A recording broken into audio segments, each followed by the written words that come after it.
When my ex-husband's lawyer stood up in court and called me unstable, I kept my mouth shut. She told the judge that I once locked myself in the bathroom to avoid my own children. She made me sound like a monster. I sat there in silence while they dragged my name through the dirt in front of strangers, in front of my son. Then my 10-year-old Eli stood up from the bench behind me. No one asked him to. He walked straight to the front of the courtroom holding a small USB stick in his hand. His voice was steady when he said, "That's not true. Mom wasn't hiding from me. She was hiding from Dad. I have the video." For a second, no one moved. I couldn't breathe. Then the judge leaned forward and said, "Bring it here." They plugged it in. Everyone watched. Everyone heard. And after it played, the judge turned to Derek's lawyer, nodded once, and said, "Court is adjourned. I've heard enough." That was the day the truth spoke louder than lies. And it didn't come from me. It came from my son. Let me tell you what happened before that moment. Because if you're a mom, or if you've ever been gaslit so hard you started to question your own memories, you need to hear this. My name is Naomi Keller. I'm 33 years old, and for the longest time, I believed that keeping a family together was the most important thing a mother could do. I thought I was doing the right thing. I thought staying quiet and being strong for my son was what love looked like. But I was wrong. Love doesn't mean silence. Love means protecting the people who depend on you, even when your voice shakes, even when you're terrified. When I first met Derek, I was 23, finishing nursing school, waitressing nights to cover rent. He was magnetic, funny, confident, ambitious. He said he admired how hard I worked. He made me feel seen. We moved fast. Everyone said we looked perfect together. But it didn't take long for the cracks to show. At first, it was small. He'd joke about my clothes, say I was too sensitive when I asked him not to yell during arguments. He'd apologize, say he was just tired, that he didn't mean it. Then came the rules. Don't wear that, don't hang out with her, don't go out without telling me where you are. When I got pregnant with Eli, I told myself Derek would change, that the pressure was getting to him, that he just needed to grow up. But he didn't change. He got worse. The shouting became constant. The gaslighting made me question my memory. He would say something cruel, then deny ever saying it. I began to doubt myself, to walk on eggshells in my own home. I stopped inviting friends over. I smiled in photos even though I was crumbling inside. I told myself to keep going for Eli, my sweet, wide-eyed boy who had done nothing to deserve the tension that hung in the air like smoke. Eli was the only reason I stayed as long as I did. He was 5 the first time he asked, "Mommy, are you sad?" I lied and said no. I told him everything was fine, but he saw it. Kids always see more than we think. The breaking point came a year later. Derek had been out drinking. He came home angry, slamming doors, shouting about dinner, about money, about how ungrateful I was. I told him to calm down, that Eli was asleep. He didn't care. He backed me into the kitchen, yelling with his fists clenched. I grabbed my son from his room and locked us in the bathroom. I sat on the tile floor, holding Eli in my lap while Derek pounded on the door, calling me pathetic. I kept whispering, "It's okay, baby. Mommy's here. You're safe." I should have left that night. But I didn't. Not right away. I still thought I could make it work, that I could protect Eli and manage Derek. But Eli was watching. Every day he was learning what love looked like from the way his father treated me. That terrified me more than anything Derek ever said.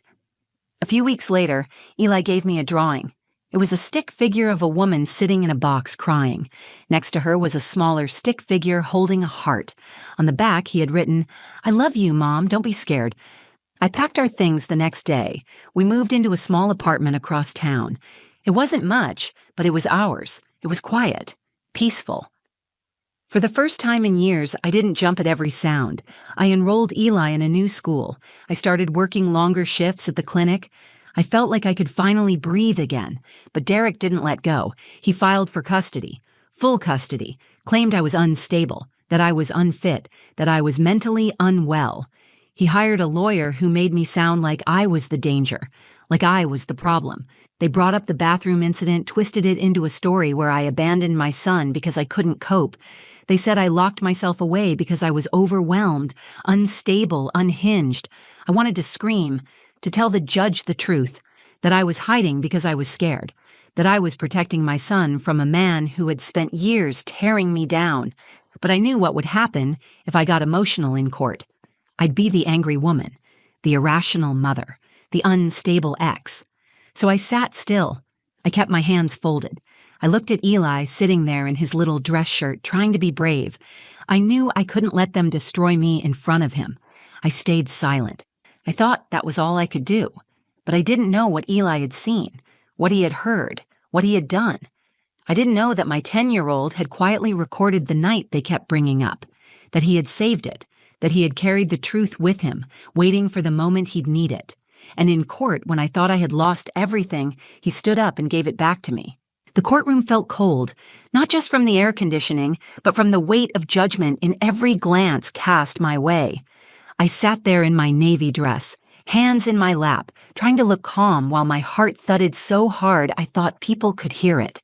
Derek looked sharp in his suit, all confidence and clean lines, like the picture-perfect father, the same man who once told me I was lucky he hadn't done worse than scream, the same man who would smile for the judge and lie through his teeth without blinking.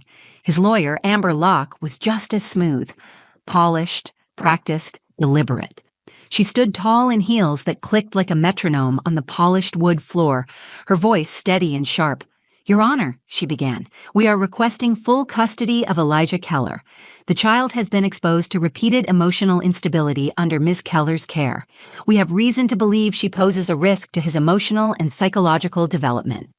She turned slightly, eyes skimming past me like I was nothing more than a nuisance in a chair. There was a recent incident in which Ms. Keller locked herself in the bathroom to avoid interacting with her child. That level of detachment is consistent with a parent experiencing severe mental distress. We have documented behavior patterns that suggest a history of emotional instability. I stayed quiet. My attorney had told me to stay composed, to let the evidence speak. But what evidence? The only story they had was a twisted version of a night I had survived. Amber looked at me then, her voice low but cutting. "She didn't call the police. She didn't report any abuse. That's because there was no abuse. What we have here, Your Honor, is a mother who panicked, locked herself away, and abandoned her son in a moment of emotional volatility." I clenched my jaw so hard it hurt. I wanted to yell that I hadn't abandoned Eli. I had shielded him. I had protected him. I had done what I had to do because there was no one else to protect us that night. But I said nothing. I looked at my son instead. Eli sat beside my mother in the second row, his feet not quite touching the floor, hands gripping the edge of his seat. He was wearing the navy blazer we bought from the thrift store a week earlier. His hair was neatly combed. He looked smaller than usual, but his eyes were locked on me. I could see the worry there, the confusion, but also something else. Something steady. The judge turned to me. "Ms. Keller, do you have anything to say regarding the incident described?" I opened my mouth. I wanted to say 1,000 things. That I had held my son close that night. That I whispered to him to stay calm while the man on the other side of the door threatened us both. That I had no one to call who could show up in time. That my only option was to survive until morning. But I looked at the judge and saw nothing in his eyes. No warmth. No understanding, just the clock ticking toward a decision. "No, Your Honor," I said. My attorney leaned toward me and whispered, "We can fight the mental health claim. We can file a character affidavit." I nodded, but I could feel how heavy the room had gotten. The lie was starting to stick. Amber smiled slightly like she knew she'd just won a round. Derek didn't look at me. He sat still, smug, hands folded in front of him. Then the judge asked, "Is there anything else?" That was when Eli stood up. At first, I didn't realize what he was doing. He stepped into the aisle, one small hand clutching something silver and rectangular, a USB drive. "Your Honor," he said, his voice calm but loud enough to carry. "I have something to show you. It's about the night they're talking about. Mom didn't lock herself away from me. She was hiding from Dad. I recorded it. I thought someone might need to see it." There was a beat of silence. Not shock, not chaos, just silence, the kind that fills the room before everything shifts. The judge narrowed his eyes. "You recorded it?" Eli nodded. "With my tablet, I saved it." The clerk stepped forward. Eli handed her the USB without looking at Derek, without looking at me. Just eyes on the judge, steady and unafraid. In that moment, I realized something. My son wasn't just trying to protect me. He had been watching everything quietly for years. He knew more than I thought. And now he was ready to be heard. The courtroom wasn't ready for what my son had just done. No one was. Not Derek, not his lawyer, not even me. I was still frozen watching Eli hand over that USB stick like it was the most normal thing in the world. Like 10-year-old boys do that sort of thing every day. He turned around after giving it to the clerk and walked back to his seat. His shoulders were squared like he had just finished something important. My mother reached for his hand, but he kept his eyes forward. The judge didn't say anything right away. He took a moment, then leaned toward the clerk. "Let's see it," he said. My stomach turned as she inserted the drive into the courtroom laptop. The monitor flickered to life, and then we saw it. The grainy image was clearly from a tablet camera. The angle was crooked, but the sound came through loud and clear. Derek's voice filled the courtroom. It was unmistakable. He was shouting, slamming something, a door or a wall. "You're pathetic, Naomi," he said. "Lock yourself in there all you want. You always play the victim." You could hear me on the other side of the door breathing heavily, and then Eli's voice small but clear. "Mommy, are you okay?" "I'm fine, baby," I said in the video. "Just go back to your room. It's okay." "You're scaring him," I yelled from behind the door. "No, you're scaring him," Derek snapped. The clip went on for almost a minute, long enough to show the truth, long enough to destroy every lie Amber had tried to spin. When the clerk stopped the video, the courtroom stayed silent. Not a single cough, not a rustle of paper. I looked at the judge. His face had changed. The measured neutrality he had worn earlier was gone. He looked directly at Derek for the first time and then slowly turned to Amber. "I've heard enough," he said. Amber opened her mouth, but the judge raised a hand before she could speak. "Mr. Keller, your behavior on this recording is deeply concerning. This court takes the welfare of children seriously, and I believe it is in Elijah's best interest to remain with his mother. Court is adjourned." He stood up and walked out, just like that. No closing arguments, no second opinions. The lies had collapsed under the weight of a 10-year-old boy's courage. I sat there, stunned.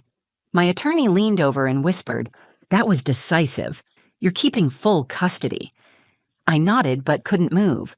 My body felt like it had been holding tension for years and suddenly didn't know what to do without it.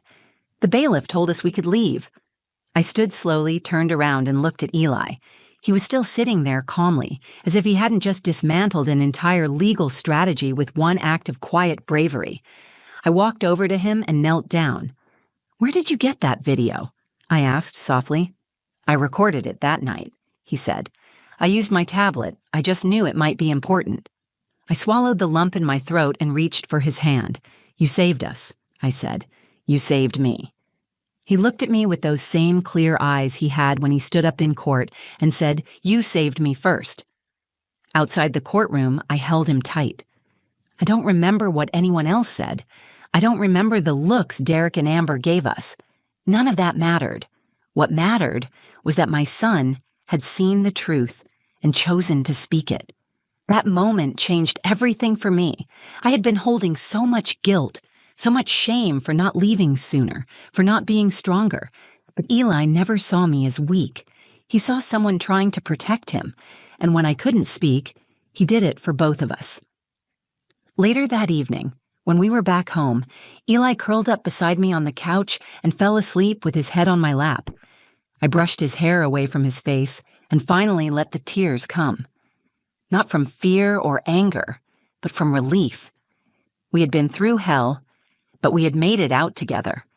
That night, I realized something even more powerful than the truth itself. Courage doesn't always shout.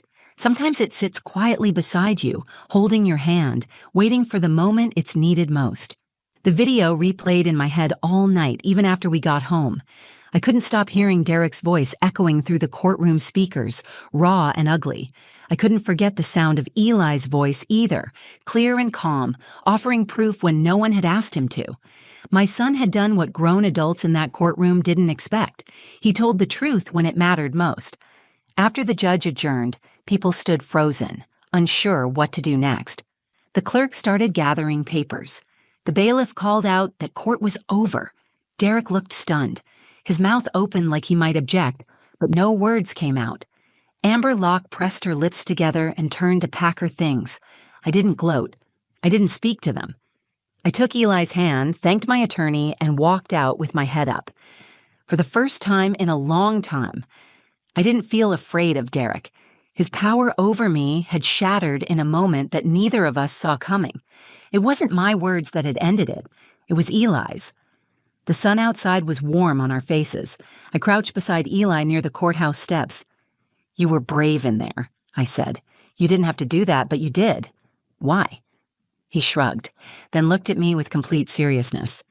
"Because they were lying and I didn't want the judge to believe it. You were scared that night. I remember. You were protecting me. I knew they'd twist it." I wrapped my arms around him, holding him tight. "You're the bravest person I know."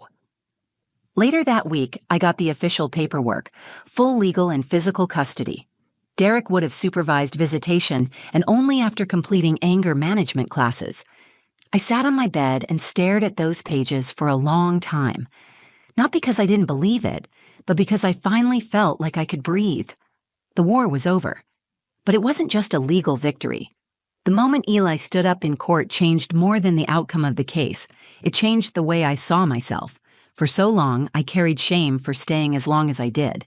I had convinced myself that leaving later made me weak, that enduring his abuse silently meant I had failed my son. But Eli didn't see failure. He saw strength. And when I couldn't find my voice, he gave me his. I think that's what moved the judge more than the video itself. It wasn't just the footage that exposed Derek's violence. It was the fact that a child stood up without fear to speak the truth in a room full of adults trying to bury it. I remember how still the judge became when Eli spoke, how quickly the courtroom shifted. Before that moment, I was losing. Not because I was wrong, but because I was quiet. The world often mistakes a calm woman for a guilty one. They assume if you're not shouting back, you must have something to hide. What Eli gave me that day wasn't just evidence. He gave me a voice that the system couldn't ignore. We talked more after that day. We talked about everything, what we had both been through, what it meant to feel safe, how to ask for help, how to say when something didn't feel right. I started seeing a therapist again. I enrolled Eli in counseling too. I wanted us both to learn how to live without fear in our bones. Healing doesn't happen in silence. It happens in truth, in connection, in naming the things that once tried to break you. A few nights after the court hearing, Eli asked if we could make pancakes for dinner. I smiled and said yes. He helped me crack the eggs and stir the batter. In the middle of pouring the mix into the pan, he looked up and asked, "Are we really safe now?" I paused for just a second and said, "Yes, we are." I meant it. That moment in court, the one that stunned everyone into silence, wasn't just the climax of a legal case. It was the moment my son stepped out of the shadows and became part of the story. It was the moment he showed me that I hadn't failed him, that he had been watching, learning, growing stronger even when I felt like I was barely holding it together. And it was the moment I realized that the strength I had tried to hide all those years didn't go unnoticed. My son had carried it with him all along. We didn't celebrate the court win with balloons or cake. There was no party, no social media post, no victory speech. It was quieter than that. The victory came in the way Eli slept through the night without waking up from nightmares. It came in the way I could finally leave a light off without fearing what waited in the dark. Peace doesn't announce itself. It just slowly starts to settle in. In the days that followed the hearing, everything felt a little surreal. I had spent so long preparing for the worst that I didn't know what to do when the storm actually passed. I had imagined every outcome, except the one where my 10-year-old son stood up in court and turned everything around. People talk about resilience like it's a trait you're born with. I used to think that too, but now I know it's something that's built, piece by piece, choice by choice, moment by moment. Eli built his, I built mine, and we built it together, even when we were surrounded by silence and fear. One afternoon, a week after the ruling, I picked Eli up from school. He ran up to the car with a drawing in his hand. It was simple, Just a house, a stick figure, mom and son, and the sun in the sky. He had written 3 words across the bottom in big block letters. "We are safe." I kept that paper. I folded it neatly and put it in the top drawer of my nightstand, not because I needed proof, but because I needed the reminder. Not every battle ends in a courtroom. Some continue in the quiet healing of ordinary days. Some show up in therapy sessions, school drop-offs, and Sunday mornings with pancakes. Derek didn't reach out after the hearing, not to apologize, not to argue, not for anything. I expected him to try, but he didn't. The conditions of his visitation were strict, and I had legal protection now. The difference this time was that I wasn't afraid anymore. I had learned what it meant to take up space, to speak clearly, to trust myself even when others tried to bury my truth. I started writing again. Just little things. Journals, letters to myself, notes I kept in the margins of books. Writing helped me process what I had endured, but more importantly, it helped me remember who I was before the silence set in. I wasn't just a survivor. I was a mother. I was a protector. I was someone who chose peace when it would have been easier to break apart. Eli began to thrive. His teachers noticed it first. He raised his hand more, smiled more, asked more questions. He made friends. He invited one of them over for a sleepover, and when I heard him laughing from the living room, I sat in the hallway and cried. Not because I was sad, but because I finally saw what freedom sounded like. We talk about breaking cycles, but rarely do we see the moment it actually happens. For us, it wasn't dramatic. It wasn't loud. It was the quiet moment in court when a boy stood up, told the truth, and gave his mother the strength she had forgotten she had. Looking back, I used to carry shame for not leaving sooner, for not shouting louder, for being afraid. I don't anymore. I did what I could with what I knew. I protected my child the best way I knew how, and when the moment came, he protected me right back. I tell this story now not because it ended perfectly, but because it ended honestly. I want other women to know they are not alone. I want mothers in courtrooms, mothers in silence, mothers in fear to hear what I'm about to say. You are not unstable for breaking under pressure. You are not unfit because you locked a door to stay safe. You are not weak for keeping quiet when the world didn't feel safe to speak. Your strength isn't measured by how loud you fight, but by how hard you love and how far you'll go to protect your child. And sometimes, when you least expect it, that child will stand beside you and show the world what strength really looks like. This is our story, and we are still writing the next chapter, together, safely, in peace. If this story meant something to you, if you've ever been through something similar or know someone who has, I hope you'll share it. Someone out there might need to hear that they're not alone, that their story matters, and that the truth has power. Please like the video if it resonated with you, and drop a comment below. I read every single one, and your words matter more than you know. If you haven't already, subscribe to the channel for more real stories, raw, honest, and told with heart. Thank you for being here. Stay strong, stay grounded, and never forget, you are allowed to speak, and you are allowed to be believed.